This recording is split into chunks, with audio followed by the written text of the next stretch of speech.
আল্লাহ বলছেন, হে মানুষ, আমার মতো দয়ালু মেহেরবান, আমার মতো দয়ালু মাওলা, আমার থেকে কে তোমারে সরিয়ে দিল, ধোকা দিল?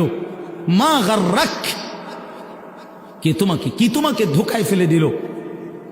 বলো বান্দা। অতএব প্রিয় বন্ধু, প্রিয় বাপ, আমাদের জিন্দিগি আখেরাত, আমাদের জিন্দিগি আখেরাত, আমাদের জীবন আখেরাত।